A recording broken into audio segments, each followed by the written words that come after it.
Hello and welcome to your go-to Detroit Pistons podcast, the Pistons Pulse, co-hosted by me, Bryce Simon of Motor City Hoops, a former D1 hooper and current teacher, husband, and father of three amazing kids. And I'm Omari Sankofa II, Pistons beat writer for the Detroit Free Press. And of course, we're always blessed to be joined by our producer, Wes Davenport. Make sure you're listening to him and Blake Silverman over on the Pin Down on the Detroit Bad Boys YouTube channel.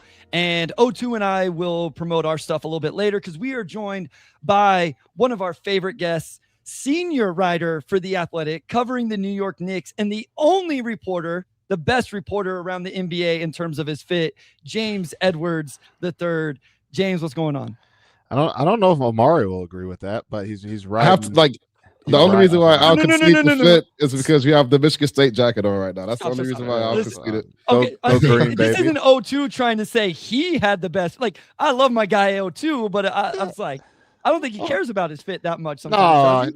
No, he tries to he puts fits together. I like his King Nasty. His hair sometimes. I mess with the hair sometimes though too. Like that's the thing I notice. I like when you let it just kind of go though, man. Like it's too much, man. It's just like this is easy. I don't have to think about this, but it's puffed out. Like there's a reason why Ben Wallace would only rock the fro for like 2 games, man. It's a lot of work.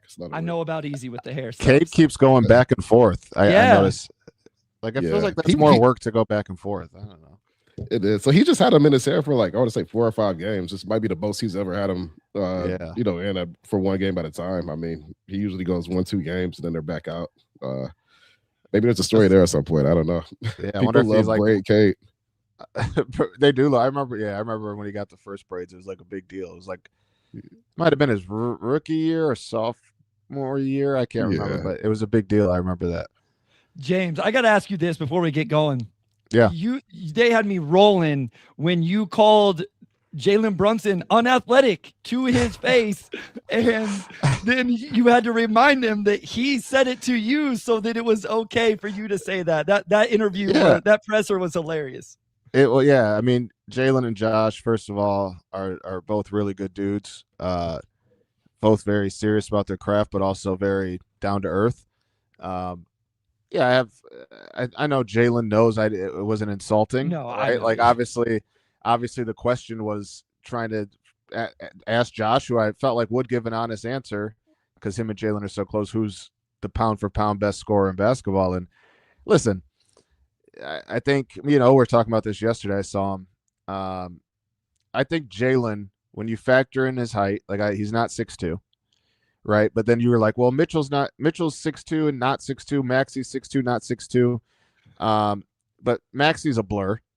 Like he has speed that Jalen doesn't have, and Mitchell jumps out of the gym, and Jalen doesn't jump out of the gym, and Jalen still puts up 30-something every night. And it was a great interaction. Everybody went viral. There was a nice pause moment at the end with Josh saying inch by inch. She's the best. Yeah, so it was that. It was a hoot. It was a hoot in Vegas. No, I didn't know if we wanted to go there or not, but there was definitely some conversation that ended up very funny in that interview. So. That's like James's exact brand of humor.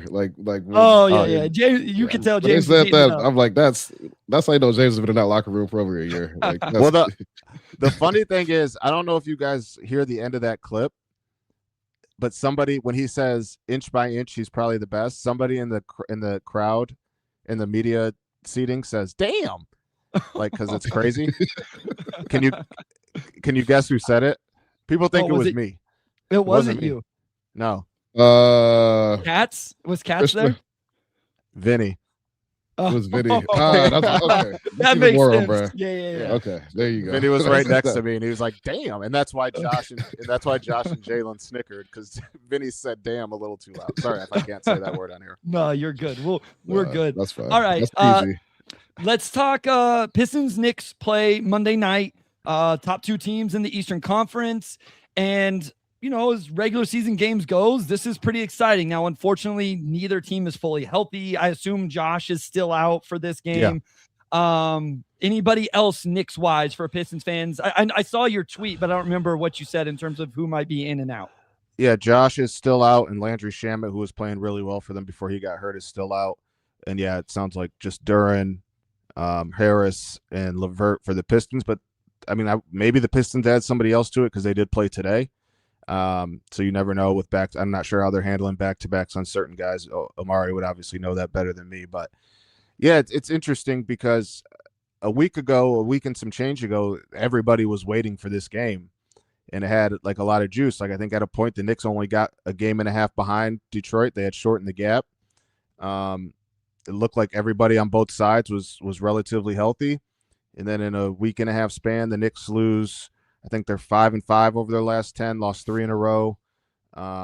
The Pistons had some injuries, the Knicks had some injuries, so there was a situation where this game maybe dictated who takes over the top of the East a week and a half ago. Now, with Detroit's win today, and again the Knicks losing skid, the Pistons could lose and still have a 2-game cushion at the top seed. So it doesn't have as much juice as we all thought it might, but it still should be a good basketball game. Yeah. When the schedule first came out, I think everybody kind of collectively was like, oh, wow, they don't get to the first Pistons Knicks game until January, right? But now you look at it, and even with maybe a little bit more distance between the teams than a week ago, it's still, number 1 versus number 2. Both teams relatively, to an extent healthy, but you don't have the same starters from last year, but you do still have Brunson and Cade. I guess from the Knicks perspective, how are they entering this game? Obviously, the records, have kind of flipped in terms of where they are relative to each other since this point last year. But Knicks, of course, won that first round, and I guess just where are they and how are they measuring themselves against the Pistons coming into this? Yeah, I mean, they came in this season with the goal of winning a championship and championships. They obviously made the somewhat shocking decision to fire Tibbs after making the Eastern Conference Finals. I think for a lot of people, that was a shock, and it was a little bit of a shock to me because he did make it there. But with that said, they were very fortunate to also make it to the Eastern Conference Finals. The Pistons series, obviously, the Knicks put together or used all these assets, all these resources to build this team, right? That's supposed to not dominate the East, right? But be in serious consideration to be the best team in the East. And they did that last year, trading for Mikal and Cat, and they squeezed out a playoff series against the young Pistons, right? Which I don't think, if you're ownership in the front office, we didn't build the team to squeak by Detroit. And then they were down by 20 in games 1 and 2 to Boston, both games, and had just a ridiculous comeback, which showed some of their heart and their grit and their character. So they came in this year with the goal of trying to win a title. The offense under Mike Brown has been, for the most part, really, really good. There's more half-court movement. They're shooting more threes than they did last year. Offensive rebounds, Mitchell Robinson is like not just the best offensive rebounder in basketball, but like percentage-wise, maybe ever. I think he has a better offensive rebounding percentage than 12 teams this year, if I'm not mistaken. So he's just been insane. And it's allowed them, when they do miss, to get second chance opportunities and Jalen Brunson's not going to miss twice, right? So the issue has been lately, the defense has just been putrid. I think over their last 10 games, they're like a bottom 5, bottom 6 defensive team. They can't stop anybody at the point of the attack. They give up a lot of threes. Teams shoot comfortably against them. That's something they're going to have to figure out soon in order to get to where they want to go. And it's a little bit, and I know they've had injuries, and like OG's missed 2 weeks at some point this season. Deuce missed 2 weeks. Josh is out now, but they've been a load management program for Mitchell Robinson, but he's played close to 20 games this year, and the defense is worse at this point than it was last year when he wasn't playing at all. He didn't make his debut till February, and the defense is worse even though he's playing. So they really have to figure that side of the ball out. That's what kind of makes Monday's matchup so intriguing, right? Like the Pistons, a lot of their best offense is when they're getting stops and able to get out in transition. They're not the greatest half-court team. So in terms of playing to strengths, like the Knicks aren't playing a team that's an offensive juggernaut. But if there is a team that could slow down what the Knicks can reach, the heights they can reach offensively, it's the one they're playing Monday night in Detroit. Real quick, everybody watching live, thank you for joining us. Drop any questions you have in the comments. James is only going to be here for about another 20 minutes or so. And when we let him go, we're going to go straight mailbag. So just drop any questions you have and we'll star those and get to them later. James, before we get to the on-court stuff, which you started to allude to there, what do you think about like this idea of a rivalry between these two teams? Is this a budding rivalry? You're around the Knicks players all the time. Obviously, you're around the Pistons players for a long time. You kind of know at least the way they think and have probably stayed in some sort of, Pistons realm and all of that. Yeah. Like, do you think that this is or could be a rivalry? Obviously, those are usually made in the playoffs, and it was a great playoffs to start it. But do you think we'll get a sense of this on Monday whenever they play with a regular season game?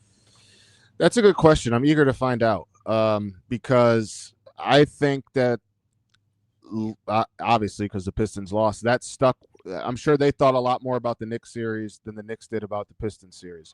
Well, with that said, I've talking to players last year in the playoffs. There was a lot of players that were like, thank God for Detroit, because they tapped into a level of like mental toughness and physical toughness that we didn't really see that much in the regular season, but being able to pull it out in Detroit in that environment against that physical of a team, I think really brought that team together, the New York Knicks. So do I think it's a rivalry? I think they need one more intense playoff series to go there because they also do have a lot of like them in Orlando is always a very physical matchup when they play each other. Another young team, right? So I think we're close. I'm curious to see how it goes. Obviously, like Isaiah Stewart is probably chomping at the bit to play the Knicks because he missed basically the whole playoff series. So he'll be ready to go. So guys on the Knicks will have to be ready to match his physicality and his energy. But yeah, there's definitely potential for it to be there, right? Because these could be the top two teams in the East for the next few years. I don't think anybody would be surprised if that's the case. James, kind of watching from your vantage point, what's impressed you about the Pistons? I'm sure there's a lot, obviously, given how quickly they've risen, but what's impressed that maybe surprised you, just specifically, and maybe some directions you've seen certain guys go? Looking at AT being one of the top defenders, Stu obviously, continuing to get better on that end. Just kind of walk us through. Yeah, I mean, I know a lot of Pistons fans are listening, and a lot of Pistons fans that followed me when I was covering the team, and so listen. Omari can get you my address if you want to send apologies for my Isaiah Stewart takes when I was there. I will take those with you, James, because I specifically remember some DMs that kept me up all night arguing about Isaiah Stewart, but I'm sure yours were worse. So. Oh yeah, everybody. Yeah, it was apparently, I don't know. Like me and Omari have talked about, like even during the losing streaks and the bad years we covered, you could look at individuals and know that like, whether it's here or somewhere else, they're going to impact winning. Like I would remember we would watch the losing streak and be like, one day Stu's going to like help a team that's like a championship contender. Right. And now he just happened to do it in Detroit. And I think he has a legit case for defensive player of the year. I think he has a legit case for first team. I'm not surprised by what he's doing. Like I said, I've seen it, but like he's averaging over 2 blocks a game, playing just over 20 minutes. He's 6'7", like if we're like 6'7", 6'8". People test him because he's short, but he has like the longest wingspan in the NBA, 1 or 2 or something like that. So he gets guys. He's not afraid to get dunked on. But from a collective, just how much they're all bought in defensively, right? Like Duncan Robinson might not be the best defender in the world, but I don't think anybody watches and it's like Duncan Robinson's not trying to play defense, right? Like that's the culture that this team has built. And that's the culture that they've established and what they're able to hang their hat on. Like they're not the most, as we talked about, the most lethal offensive team. They don't shoot a lot of threes. They don't make a lot of threes. They still could use another ball handler. Getting J.I. back healthy is good. Getting Sasser back healthy is good. Asar's obviously like, it seems like growing into that role. They're doing it a little bit more with him this year. But the fact that they're turning defense into offense, or the fact, would they hold the Cavs to 106 today? 110 or something like that. 110. Yeah, one time.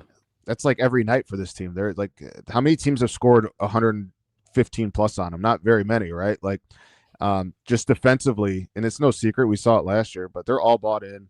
There's an identity. There's a culture, and when you have a guy, and the Pistons have a guy, the offense tends to figure itself out. And Cade has just been phenomenal. And another guy that, and again, it's not a hot take, he was the number 1 pick, but people were obviously questioning whether or not he could be the best player on one of the best teams in the league. Or you just always kind of got like early Devin Booker Suns vibes when people were talking about him. Good player, bad stats, good team guy, or good stats, bad team guy. I'm like, no, Devin's not that, and Cade's not that.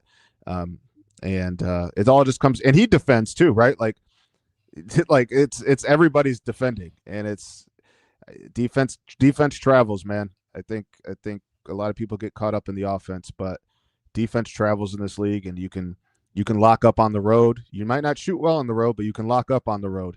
And this team, just wherever they go, they put the clamps on a lot of teams. And yeah, even with that, Duren has been great this year too. He's just taken so many. Duren has been great. I want to shout him out. Yeah. No, for sure. You mentioned Cade being the guy, and he obviously has gotten better. But even during the losing streak, he had performances that were like amazing, and now it's just more so he's having those same performances, but they're coming out on top. Last year he was all NBA for the first time, made his first All-Star. Now this season he's sort of entering the MVP conversation. You're covering another guy who's probably putting his name in that category consistently, and Jalen Brunson. Just your vantage point across the league. Where's Cade kind of stacking as far as that? Yeah, he's right in there. I mean, if you're asking me right now to give me my top 5 MVPs in no order, Jokic, Shea, Cade, Jaylen Brown, and Brunson. Like those are the guys to me. Like they've all been instrumental to their team's success. Cade, again, what's so fascinating about this Pistons team and them turning the corner the way they did, and not just like going from 14 wins and then I move and they go to 43 wins because I guess I'm the bad luck charm. But I thought that they would be good that next year, like playing good. I don't think obviously nobody expected that, right? And that's a credit to JB too, who's a great dude. I've got to know him a little bit, and just a really good dude. But in terms of like the MVP conversation, I just think those guys are all like the season Jaylen Brown is having. That's what I was gonna say. Sorry, my mind's all over the place. The Pistons still haven't made a big trade or a big free agent signing. Like no. Cade doesn't have a quote unquote number 2, and he's still doing this. Like it's insane.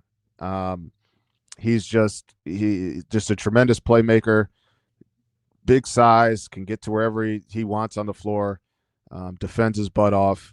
He's really turned himself into the player we all thought he could be. And obviously Jaylen to me is just, like I said, like you can make the case he's the best scorer in basketball when you factor in his height. It's kind of not the most athletic, not the fastest. And they have great respect for one another. And there's some similarities, right? Like I think those two guys more than anybody at the guard position like play to their own pace. Cade's obviously a little bit slower, a little bit more methodical, but even Jalen's like herky jerky, very like predicated on footwork, just like Cade is. So like there is some similarities in their games. So you mentioned first, real quick stat from today.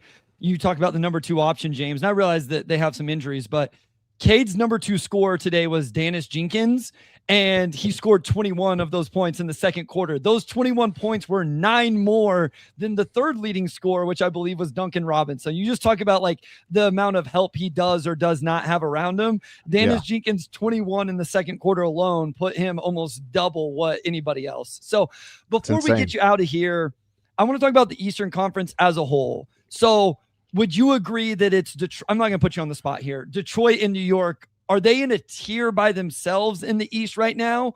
Or is there another team that you think should be in the same, tier ranking as them in just the Eastern Conference?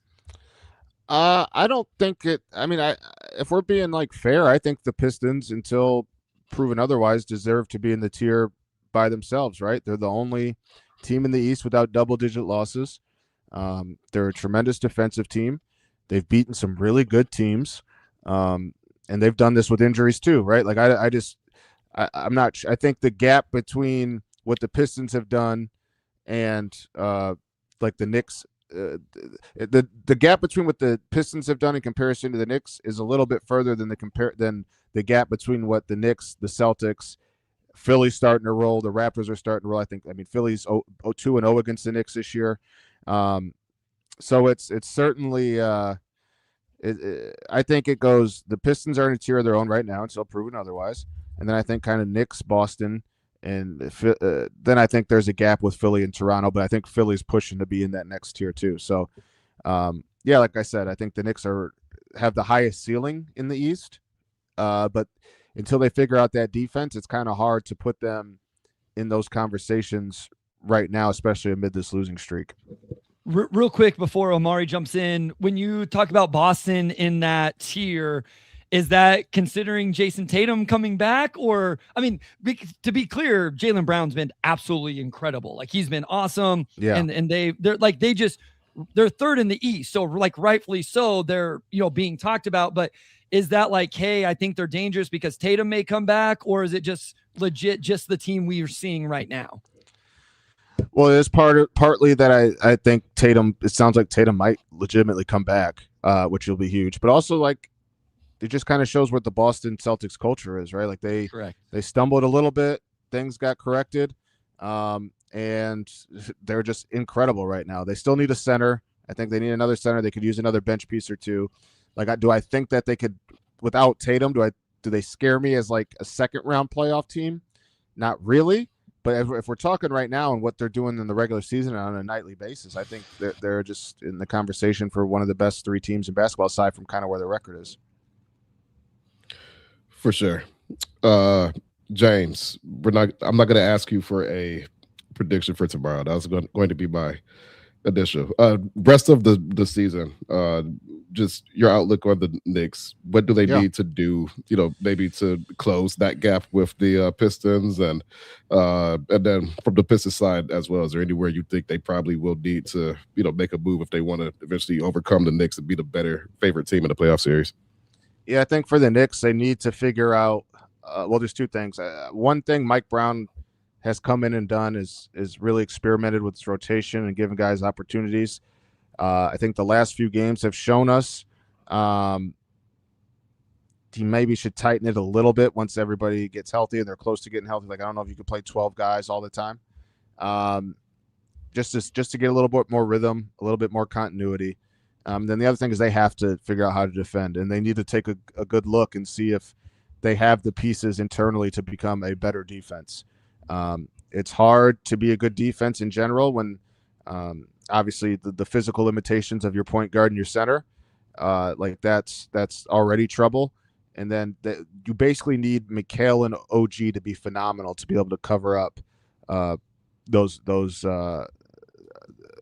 hindrances on the defensive end, right? So if they're not perfect, this defense is very much gettable, and they need to figure out if they need to add another piece. Do they need to add a couple more pieces? They don't have that much that they can do at the trade deadline, just given where their flexibility is in terms of cap. Like, it have to be almost like for like salary trades, unless they're going to like surprise us all and swing for the fences. So they need to take a hard look in the mirror and see if this defense is fixable within, or if they need to go outside and try to bring somebody in to help correct it. And as for the Pistons, listen, I know a lot of fans probably think that this team needs to go and make a move because they've shown that they can be really good. I don't think they should make a move just to make a move, personally. Like, do I think Michael Porter Jr. makes them better? Yeah. Would I give up 2 firsts for a shooting small forward who doesn't defend? Not really. Like, I would save all my eggs, leave them all in the basket until that guy comes, because you're fine without him, right? Like, is anybody going to be mad if the Pistons don't win a championship this year or next? No, they're ahead of schedule. If everybody just watched them win 31 games over the last 2 years ago in back-to-back seasons, right? Like 31 combined. So they're ahead of schedule. I would just wait for the right opportunity. And maybe you do something smaller, maybe to bring in another shooter or something like that, right? But I don't think you need to kind of make a trade picks for the first time to bring in somebody like Michael Porter Jr. Like, if Lauri Markkanen becomes available and it's a reasonable price, like, okay, you go for that, right? You got a legitimate top tier scorer to go with Cade. But other than that, I would hold on to all my eggs just to wait for the right opportunity to arise.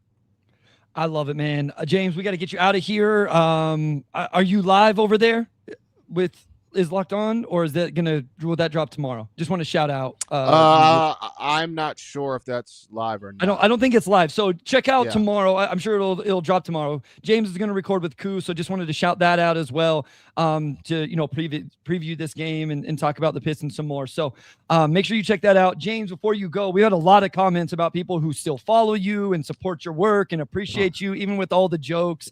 So let everybody know if they aren't following you, because you do just talk NBA in general. Like I've heard you on, the Athletic podcast and all of that, just talking the NBA overall. So make sure you let people know where you are at, where they can find you before we get you out of here. Yeah, I'm on Twitter or X or whatever at JL Edwards III. I'm on Blue Sky at the same name with the Blue Sky ending. Check me at The Athletic. I have a fun story coming out Monday morning on Mike Brown and JB Bickerstaff. Mike Brown used to babysit JB, for those who didn't know.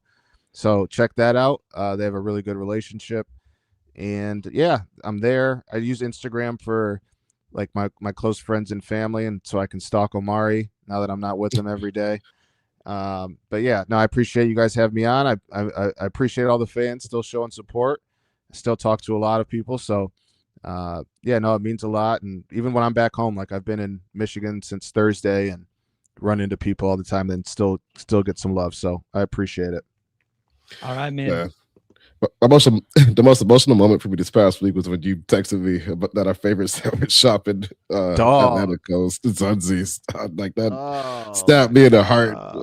I was in Utah. I got down on 1D and just Zunzi's is if you ever been to Atlanta and you've had Zunzi's, hit me and Omari. Let us know that that you think it's as incredible as we do. I think there's one in Savannah, Georgia left. And I don't know if I'm ever going to go there. I'm never going there. But Zunzi's, if the owner listens to this pod, come on back or come to New York, come to Detroit, something. We miss you. We miss you. Just send me the recipe, even. It's so good. I ain't trying to cook, but I'll cook it. Right. Hey, James, always a pleasure, man. Good catching up with you. Appreciate you for coming on. And obviously, we'll keep this rolling through the game tomorrow. Yes, sir. I'll see you tomorrow. Later, Bryce. All right. See you, James. Peace. All right. With that, we will go ahead wrap up our James Edwards segment. When we come back, we'll go right into our mailbag. All right. Segment 2. It is mailbag time. We should also probably talk about the win the Pistons had. I was going to say, let's actually start. I was thinking about that. Let's go ahead and start. I kind of lost in all of this in having James on, the excitement of that. The Knicks game was like, the Pistons played a game 2 hours ago that was kind of an interesting performance. And so I think we probably should talk about that and definitely can get some content out of that, starting with either Dennis Jenkins or Cade Cunningham. Let's just start off with Dennis. I think Dennis is probably the one to start off with. Yeah, like that was just one of the most ridiculous quarters you'll see from any player this season, period. 21 points all in the second quarter, 7 for 7 overall, 6 of 6 from 3. 3 assists, just complete heat check in like the final 2 minutes. Like he hits a pull-up 3. He hits a off-balance right-handed floater after crossing over Mobley and then getting contact on him. And then he hits a pull-up 3 to beat the buzzer. And in that span, the Pistons turned a 9-point deficit into a 10-point lead.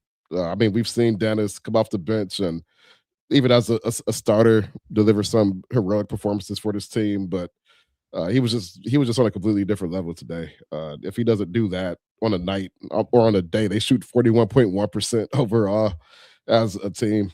Every single bucket mattered, and he was just huge for them tonight. It was an influx of not just scoring, but energy that they needed. You know what I mean? Like, I'm not trying to take shots here, but Sasser didn't have it tonight in the 3 minutes. I just did a Marcus Sasser video breakdown on the Substack, and from a really impressive performance. Jaden Ivey didn't have it. Like his scoring contributions, I think, came in the second half a little bit more. And so JB goes to Jenkins and he relocates, hits a wing catch and shoot three, has another one. I think both of those were Cade assists. And it was just the exact influx of offense they needed. And then it just kept going from there. I also want to say this, Omari. That performance is why single game plus minuses should not be used to make arguments. Because if you just happen to be one of the other four players on the court with Dennis Jenkins in that second quarter, your plus minus looks really good.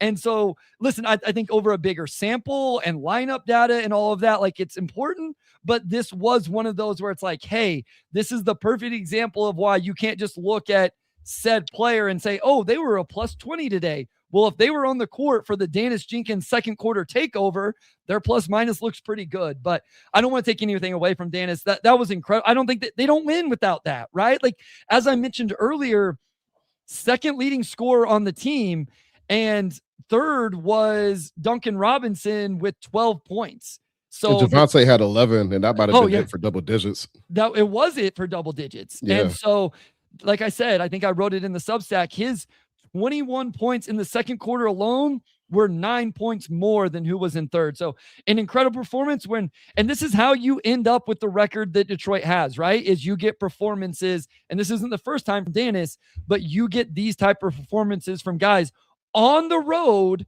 against a team that's needing to win games right now, right? Like, the Cavs may not be as good as everybody thought coming into the year, but that's a team that needs to start piling up wins because of where they're at in the standings. And we're fairly healthy outside of Jarrett Allen, right? Like, Sam Merrill did play. Mobley and Garland did play. I thought it was a great win for them and one that they needed, after the loss a couple days ago. Yeah, I mean, the Pistons really did not get off to a good start. And even after, the quarter by Dennis, they proceeded to not really play that well offensively in the second half as well. But I think they had 11 turnovers through the first 18 minutes of the game. They were, I think, 3 of 15 from three in the first quarter. Just couldn't knock them down. And then after Cade, he opened the game with 2 3-pointers, and Cleveland went on a pretty big run after, and the Pistons were down 9 after the first quarter. So, yeah, I mean, literally every single shot Dennis hit in that second quarter. And then he also helped ice the game with 4 free throws. Yeah, that's a great point. Those were big free throws. The final minute. Yeah, I mean, yeah, Dennis won them this game in a lot of ways. Team-wide, defensively, they were good. And it just seemed like Cleveland could never really string together too long of a rhythm before the Pistons eventually stymied it and kind of worked themselves back in it. But yeah, I mean, Javonte has some big shots late. I think Isaiah Stewart had a pretty big conversion late. But even with that, like, there were so many shots they missed in the fourth quarter where they could have put a more decisive stamp on the game, and they just couldn't close it out. So huge game for Dennis. Arguably might have been his best game of the season, or competing with when he hit those 2 3-pointers, and then they ended up winning in OT a couple months ago. That was a good one. But again, on the night they shoot 41.1% from 3. I mean, if Dennis goes 5 of 6 from 3, I don't know if they win that game. So a depth win for them for sure. I mean, when your two-way guard comes off the bench and kind of wills you back into a game that for the first 18 minutes, they look pretty content to not find that rhythm, man. And as Keith Smith, good friend of the pod, who I hope we will have on here in the next couple of weeks, continues to tweet about, the Pistons have a very difficult decision coming with Dennis Jenkins and his two-way games available, as that number continues to rise and can only hit 50, and then being eligible for the playoffs and all of that. Flymonk 321 says Wu was super impactful. O2, it actually took me like 30. I had to read this multiple times to figure out what he was saying initially, but then realized that this was Javonte Green, who, yes, a couple corner 3-pointers in the third, and then what could have been the backbreaker in the fourth, that put the lead out to 13 before Cleveland made their run. And then I'm pretty sure he was on the court down the stretch, at least on the defensive possessions, and taking the Donovan Mitchell matchup. I think even when Asar was on the court there over the final stretch run, Asar was guarding Garland and Javonte Green was guarding Donovan Mitchell. So he continues to provide his value as well as this team shows its depth. Yeah, he had 3 3-pointers. Every single 3-pointer just felt like a huge gasp of fresh air for this team. Jenkins, I know, assisted both of the ones he had in the third quarter, which the Cavs, again, they opened that quarter on another run when the Pistons offense kind of stalled.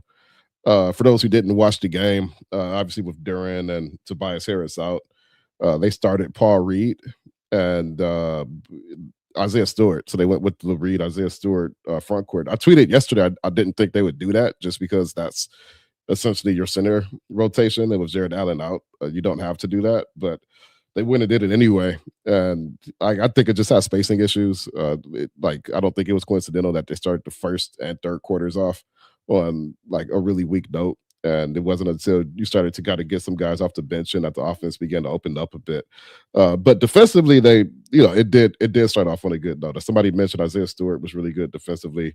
And then Javonte Green, in addition to those 3 3-pointers he had in the second half, I believe, he had a really big steal late, I think, on Donovan Mitchell that led to a pair of free throws on the other end, and was just really good on both ends. So like I said, when you have guys like Dennis and Javonte who can come in and make those types of plays, it's made a big difference for this team. And you don't have, I guess, quote unquote, that second superstar next to Cade. Certainly not tonight, with Jalen Duran out. But along with that, when you go 12, 13 deep, even down a few key guys, that could make up for a lot of that. And those guys won them that game tonight.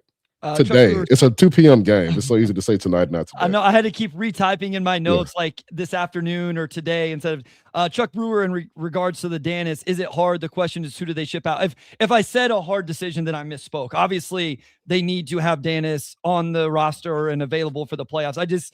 I meant to just say that they had a decision coming that they're going to have to make a move on at some point. And as FlyMonk321 says, Isaac Jones isn't guaranteed, so there's always a spot there for him. The only way it would get complicated is if they go in a trade where you turn Tobias into two. I don't think the Detroit's going to make a trade where so this comes into this question, which we'll get to a little bit later, is if you use the trade exception to bring in a player, that person could take the 15th roster spot of Isaac Jones. So I agree that it shouldn't be hard. That's what I said. I didn't mean to, but it is a decision and a calculation that is part of everything we're going to see moving forward, including at the trade deadline, which we will get to in just a second. I want to say this about Isaiah Stewart.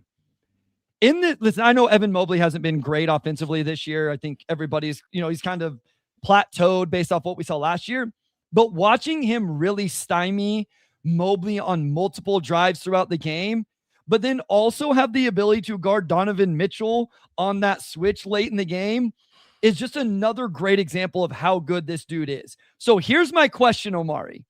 Right now, I tell you, you have all defensive votes. All I'm asking you is, do you put Isaiah Stewart first on your list from the Pistons, or do you put Asar Thompson first on your list from the Pistons? To be clear, I think they both have a great argument for being on an all defensive team right now, especially since Detroit is the second best defense in the NBA.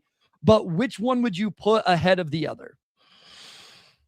It's tough because they have differing roles, but I think I would narrowly put Isaiah Stewart first, only because he gives you a rim protection element that, Asar, for everything he does defensively, he's just not the same type of rim protector, obviously, as Isaiah Stewart is. And, I think defensively, I think Beef Stew is probably more of a floor raiser than Asar is, but Asar is a much better at you just need to go after their top guy, obviously, be the point of attack and lock him down. They have slightly differing roles, and I don't want to undervalue what Asar has done at all because he's obviously terrific in his own way. But yeah, that's Stu, as good as Stu was last year. I think he's been even better this year, and it's not just the rim protection, but also the way he moves in space. Can defend smaller players and everything else. So one of the most all-around versatile centers in the league, and for a defensive award, I just always think an elite big is going to be a little bit more impactful than an elite guard or wing.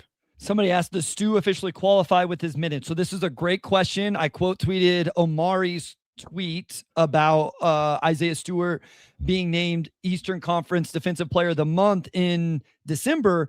And I don't have the exact numbers here. I could go look really quick, but he's on track to do it. Like he's capable of getting there because more of his games have been over 20 minutes than what I realized.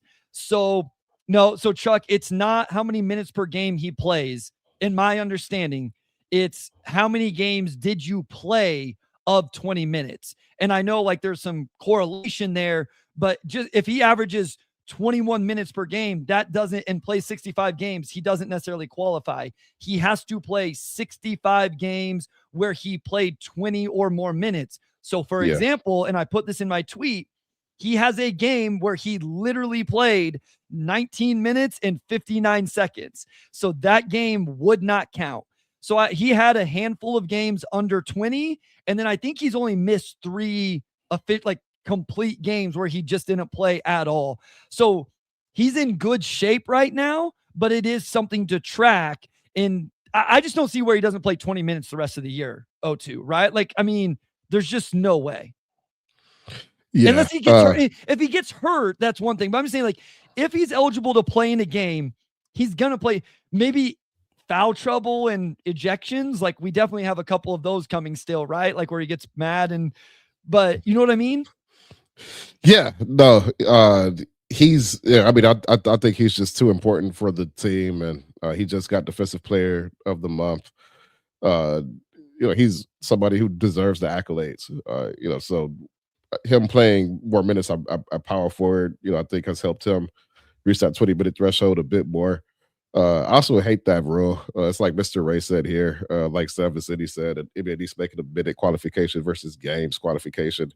Or you could just make it, 65 games of at least 10 minutes, just enough to say that you were a rotation player in that game and not just playing garbage time minutes. I just think 20 is a little bit too high because it punishes a player, essentially for being in a situation where the team has depth and you may not need to play that every single night.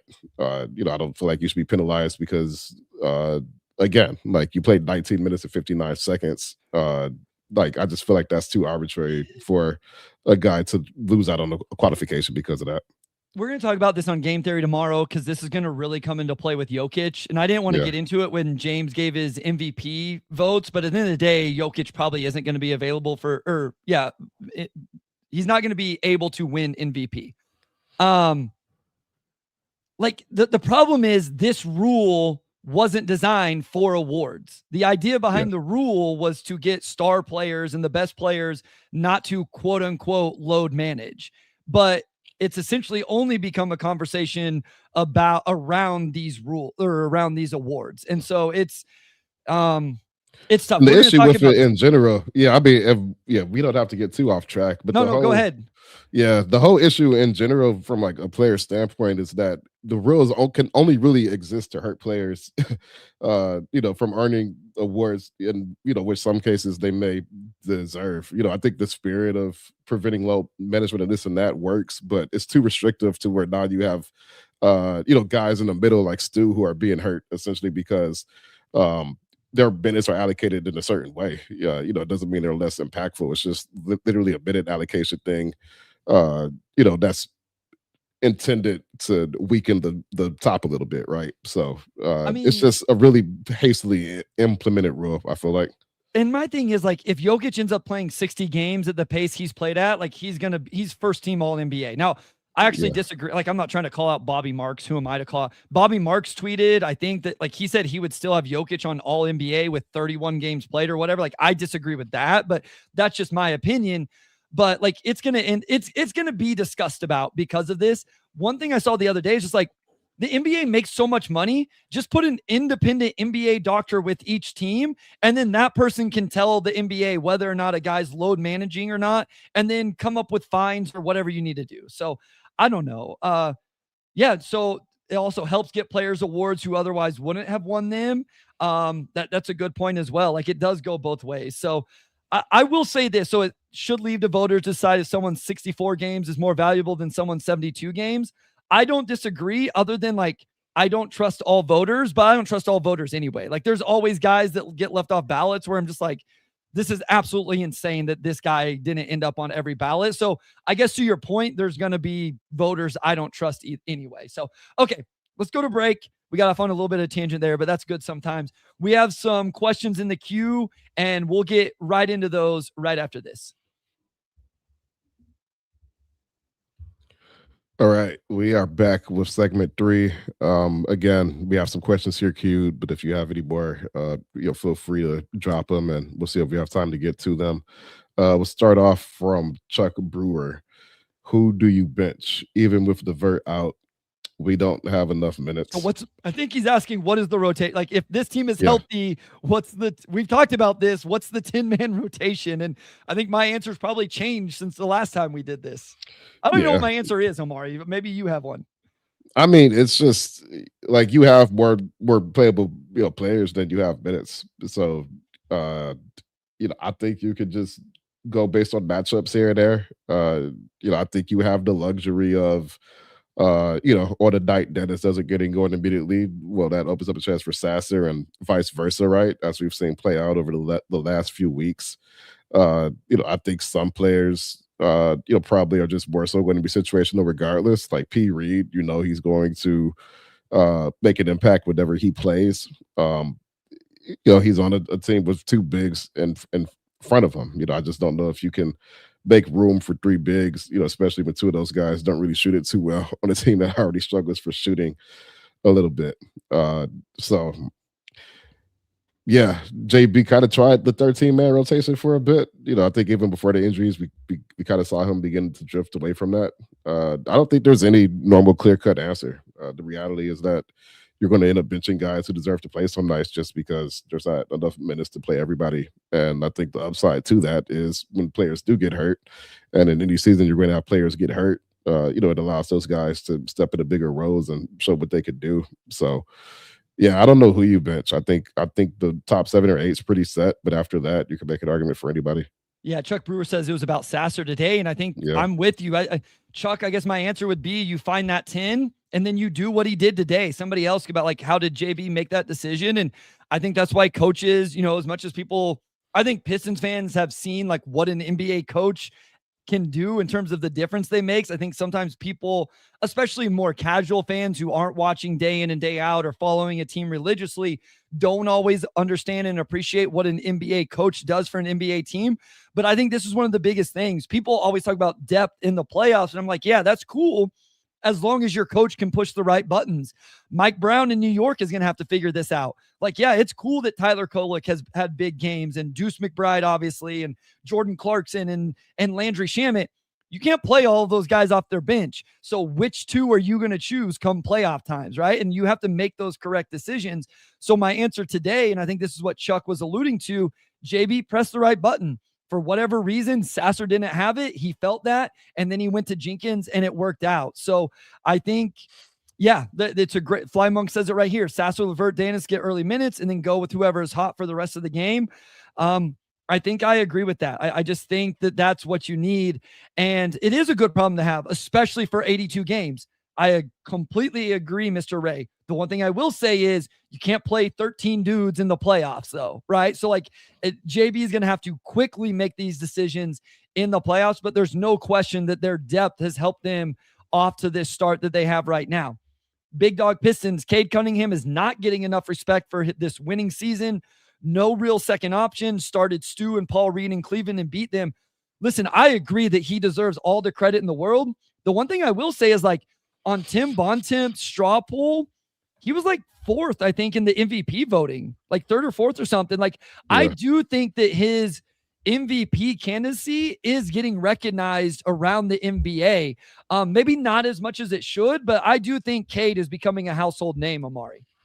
Yeah, I think he's getting attention. You, for one, just look at the All-Star voting. He was 4th in the East, and he crossed over, that's a great point. Yeah. 1 billion votes, which I don't know how far you have to go back to, to find a Piston who has placed this highly this early. But to me, that's a clear sign that his turn as a superstar is beginning to, come up. Like, he's ahead of a lot of other guys in the East, right up there with guys like in the West, Wemby and Jalen Brunson. I think he might have had more than Jalen Brunson actually. So he's been good. He's been good. He's popular. I think the media is going to vote him in the All-Star race if things continue the way that they're going now. I don't know if he wins MVP, but like you mentioned with the Bontemps poll, he was 4, and the NBA.com MVP ladders had him up in that group as well. So yeah, he's getting respect. I think that's been true of Cade in the past, but I think this year people are starting to catch up and realize how impactful he's been. All right. Chuck Brewer said, haven't looked at the standings in a minute, assuming things in the play-in go to chalk. Detroit would host the Cavs in round 1. So I have the standings pulled up here. Just, real quick look at this 0-2. Detroit's 1, Knicks are 2, Celtics 3, Raptors 4, Sixers 5, Magic 6. Let's stop there. Where do you think, what surprises you there? What do you think really flips or shakes out in a different way? Pistons 1, Knicks 2, Celtics 3, Raptors 4, Sixers 5, Magic 6. Any takeaways from that top 6 outside of the top 2 that we've already talked about? Yeah, the only team that's really surprised me in that group is Boston. For them to be 22-12. I'm telling you, man, Jaylen Brown has been incredible 0-2. Yeah. Jaylen Brown's just been on another level, and I mean they've got role players who have not really stepped into big roles in their careers at all, like stepping up this season. So it's just, what they've done is just crazy. You still have Brown, Derek White. I mean that's a pretty good starting point, but you've got a guy like Jordan Walsh, playing big minutes for the first time, and he's been great. Man, I mean, Luka Garza, I think, has been playing for him a bit. Like, they're just going deep into their bench and just finding performances from guys. But I actually thought Toronto was going to be decent this season. I didn't know if they would be, top 5 or 6, but I figured they would at least be a playing team just because their starting 5 was too good for them to be a bad team.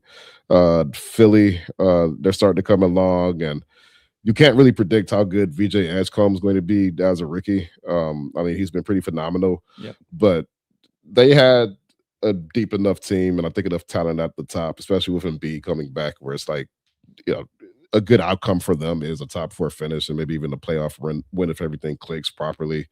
And then Orlando, I know they're kind of figuring some things out with Paolo's fit, but they're still a great defensive team. Figured they'd be, top 5 or 6 in some capacity. So by far the biggest surprise for me is Boston. I never would have guessed they would be 10 games above 500 at any point this season, let alone 35 games in. So Wes says, I don't know for sure, but I'd venture to guess the last Piston with this much national attention in the All-Star vote was Grant Hill. Wes says he's 80% confident with that. Yeah, for sure. Also, I was wrong. Brunson has 40,000 more votes than Cade. So they are essentially deadlocked. But again, I think when Cade and Brunson are right next to each other in the All-Star race, that speaks pretty well for Cade's popularity. So FlyMonk321 says, speaking of making smaller moves, which shooters fit into our trade exception? So here's what we're going to do, Omari, because I do think this is a fun one, and I think it's probably the most likely move we see. So for clarification, that trade exception is $14,104,000. Thank you, Dennis Schroeder. Okay. So I'm just going to go through names on Spot Track. Shout out Keith Smith. And you stop me if there's a name that's intriguing to you. Okay. Corey Kispert, Washington Wizards. Stop. Okay. He's pretty good. He's young. He fits. He makes sense. Yeah. Okay. So I like that one. Josh Green, Grant Williams, Bobby Portis. Stop. Yeah. Okay. Portis. I mean, if you're talking power forwards, then obviously he fits. I will say, you could only have so many guys on a team that are give those to me. Give those 2 guys to me. Okay. Portis and Stu.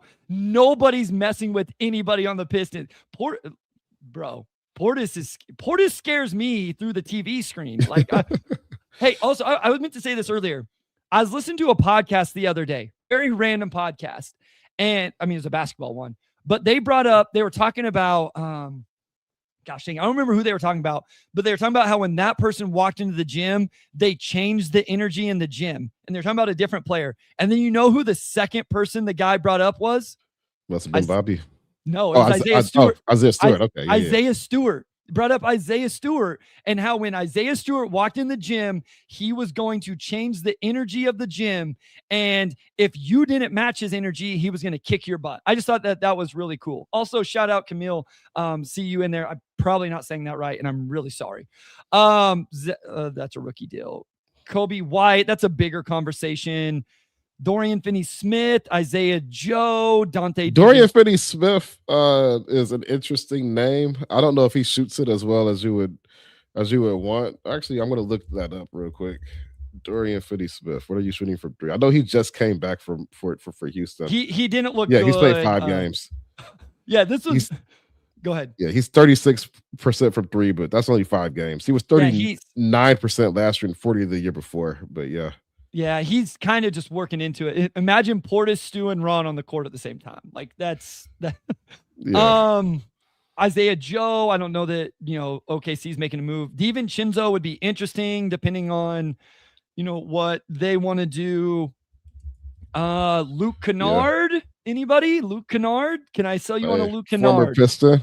I wouldn't say no to Luke Kennard. You just need anybody that is going to command the attention of the defense. And I think Luke checks that box. He's not going to, make an impact defensively, but like he moves the ball. He's got a little shake to his handle. Like he could do some secondary stuff for you. I think he's a guy who would make sense. Yep. Royce O'Neal will be incredible. Phoenix is winning too much right now. They're winning too much. Yeah, Bryce would be great, but I don't see him going anywhere. Sam Hauser's obviously the name because Boston has this, this will be a really good conversation when we bring Keith Smith on because Boston actually has to be under the tax for 2 straight years to reset the repeater. And it's like, well, what's the point of, I know they would save a boatload of money, but if you don't reset the repeater, I don't know, but we'll see. Anyway, that's the whole idea behind them moving Hauser. Let's see. Buddy Hield is out there. People didn't like that when I did that in my mock trade deadline. Yeah, he's not shooting it too well this year. Things have slimmed. You know what would be funny? I don't know what Philly's going to do with this guy, but Quentin Grimes would be funny to me if he got brought back. Like Quentin Grimes is better than what Pistons fans saw. Now he does want too much money, but that's kind of we maybe threw it a little bit there. I don't think Max Christie's getting moved from Dallas. Looks like he's ingrained into the starting lineup there, at least for some time. Any other names from Wes, the chat, or any other names I know you look at this stuff all the time. You know who's another good one, and we know Troy won't trade him, is Sadiq is having a really good year scoring the basketball. That's probably it. Looks like those are most of the key guys for sure. I think Sam Hauser's kind of been on that list for a bit, but like you said, they probably don't have a strong incentive to trade him. Like even if he's not playing a lot this season, like just to have a depth guy and to be under the repeater for 2 years, you're probably not going to make too many more roster adjustments than you need to, especially at 22 and 12. So, it makes sense. Wes says Blake and I get asked about McCollum frequently. McCollum looked amazing at the LCA not that long ago. But yeah, he's a guy too that is just a bucket, right? He would kind of give you what Schroeder gave you, except like just a different tier scoring wise. So the thing with McCollum is I actually think he'd make a lot of sense. Like that is the idea for me, is like just a shorter contract on a guy that for just half a season can go get you buckets. It's like, then what is the answer? Because you probably have to include Tobias Harris to make the money work. If you don't, like Stu's then the other guy and you're not moving off from Stu. So yeah, getting to the money is just difficult. And that ends up being the case with a lot of guys. We mentioned Hauser. I love Najee Marshall. I don't think he answers like the floor spacing question, but I think he's a really good player. Listen, I think AJ Green is absolutely incredible. Like Milwaukee would be absolutely insane to move him, but that would be interesting. Moses seems like he always pops off against the Pistons. AJ Green. Yeah, she's good. So there's some fun names. And like I said, guys, we're going to have Keith on. I haven't asked him this, but usually he makes, room for us and makes time for us. Our hope is to get Keith on here in the next couple weeks towards the end of January, and we will dive headfirst into that a couple weeks. But I think that's a lot of names right there. I want to talk NBA draft, but I don't think that would be smart. Michael says, tangent, but what do you think of them starting Stu and Reed today? Took me by surprise, and I'm also been on this. I think they should start Jaden Ivey kick so we can just get the, data collection. But JBE went with, Keon Ellis, great name. Love him. And he needs out of Sacramento. So yes, Mr. Ray, give me Keon Ellis. Thoughts on this starting lineup, especially when Cleveland didn't go two bigs in their starting lineup? Yeah, like I mentioned earlier, like somebody asked if we would see that starting lineup maybe, and I'm yesterday on Twitter, and I was like, I feel like the odds are low. You don't really want your two centers like risking foul trouble early in the game. You don't need to do it with Jared Allen not playing. Obviously, there's the spacing aspect, but I didn't think it was likely. But that's what they did, and they ended up winning the game. But like that offense really did kind of stall out, and I think the spacing issues did show the longer that first quarter went. They did defend pretty well to help kind of make up for that a little bit. Cleveland, I thought, could have probably led by 15 or 16. Had the defense not quite been as good, and that obviously didn't happen. But Stu, Reed, Asar, all in the same starting lineup. Like teams are just obviously going to give those guys space to varying levels, and puts a lot of pressure on Stu, I think, to make the spacing work. So I didn't think I had an amazing showing today, to be completely honest. If one of those guys could like knock down more threes, like that would help a lot. But I don't think it's coincidental that like once Dennis came in, once J.I., some other guys came in, we saw that offense begin to open up a bit more in the second quarter. All right, we'll end on this one. What up, Do Mattia from Italy? I'm so sorry. There's no way that's right, and I apologize. Thank you for joining us from Italy. Let us know what time it is so O2 knows. Just so happy to see this team flourish after 22 years of being a fan. Do you think the right move is to trade for Michael Porter Jr.? So O2, you mentioned that. We mentioned this earlier. James did, I guess. We didn't really give our thoughts. What would be your thoughts on Michael Porter Jr.? Let's just start with him as a player to start, because he's had a really good year. Yeah. If you're talking about players who kind of have that right mix of exactly what the Pistons need, potentially available, and probably not so exorbitantly priced that he's out of the Pistons' reach, like I think Michael Porter Jr. like kind of checks those boxes.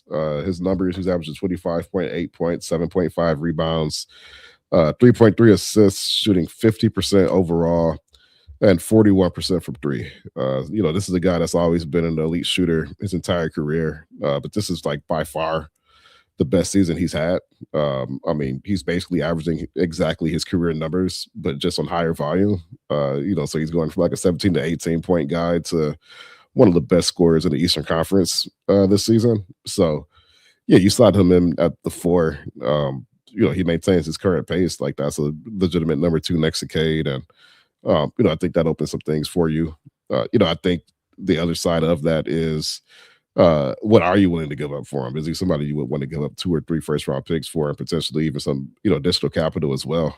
I think we've seen Brooklyn tends to ask for a lot for their guys in this current ecosystem. I don't know if you can really fetch 1 and 2 or 3 first round picks, but he's interesting. I don't think you have to make that trade now. If there's a team out there that's like, we're going to give up 4 for him or whatever, like, I don't think you look back like we missed an opportunity that we can't get back. But again, Markkanen is always rumored to the Pistons because he kind of checks those boxes, and I think MPJ also is in that category as well. If you're going to if you have to make a move this season, like gun to your head, you absolutely have to trade for somebody. He's probably one of the guys that makes the most sense to me. The one thing I will say with him is it is a little bit easier to get to the money, even though his number is so big because of their space, like their books in Brooklyn specifically. So it's a little bit easier to get to. You don't have to trade Tobias Harris and Karis LeVert, or like you could do Duncan Robinson and Karis LeVert, or like I did. Like I wouldn't want to trade B-Ball Paul, but you only have to get to about $30 million, I think. And so it's a little bit easier to make the money work because it's Brooklyn. That contract is pretty big, and it's $40 million next year. I will say, like, as Wes says, he's out because of the cost, the defense, and then the injury history. I think for me, it would be more about the injury and the cost than the defense with him. I think that this team is good enough defensively. We've shown this with Duncan Robinson, that they can insulate somebody who's not the best defensively, and especially somebody that has size. He does rebound the basketball. So listen, I don't think I would do it, depending on like what, especially if there's draft capital involved and all of that, but he is an interesting name, and Brooklyn is an interesting trade partner because of their cap situation. I saw somebody bring up Noah Clowney as well. He would be interesting as well. It's always important, as people brought up Norm Powell, like Miami just can't trade Norm Powell because, right now, but what are other teams? And we'll have more clarity over the next month whenever teams be Paul untouchable, as other teams fall, down the standings and all of that. And real quick, it is, what would it be? So it'd be Monday morning at 12:45. Where did I say? In Italy, right? So, and I pronounced the name correctly. So go me. Give me a point, Wes, in our game. I deserve a point for saying that correctly. So happy Monday morning to our fan from Italy. Thank you very much for joining us. I got to go record more Game Theory podcasts. So I am going to go ahead and get us out of here. It was good to be back. I feel like we hadn't recorded forever. Like we did. We have been gone for a couple of weeks. Yeah. Last time was, I think I just got to Portland. So that was a couple of weeks ago. A lot to talk about. I mean, it was, they I think in that span, they beat Portland and the Kings, and then they've lost 3 in that span, won a couple more, some turbulence, but obviously big win today in Cleveland. And we had our buddy James on to preview the Knicks game tomorrow. So still some good basketball coming up. We will, like Bryce said, we're going to try to get Keith Smith and some other people on in the next few weeks, and trade deadline coming up as well. So still a lot of topics coming up. And most importantly, hopefully I'll see you here in 2 or 3 weeks whenever you're in Denver. My plan is to make it out there. So Mr. Ray says, great episode, fellas. Glad we got to see James again. Happy New Year's to all of you and your families. Yes. Happy holidays. Happy New Year to everybody. Hopefully it was a good one. And love the show when you guys are back on. Appreciate it. Thank you so much for everybody joining, interacting, supporting, live or otherwise. We always appreciate you. Make sure you're checking out O2 over on the Detroit Free Press, and make sure you go subscribe to the Motor City Hoops Substack, completely free for you guys to read my notes, analysis after games, and the occasional video breakdown when I get a chance. O2, take it away, my guy. Big thanks to our audio producer, Robin Chan, our editor-in-chief, Dakota Avery Nichols, and a big shout out to Wes Davenport, as always. And we'll talk to you all next week.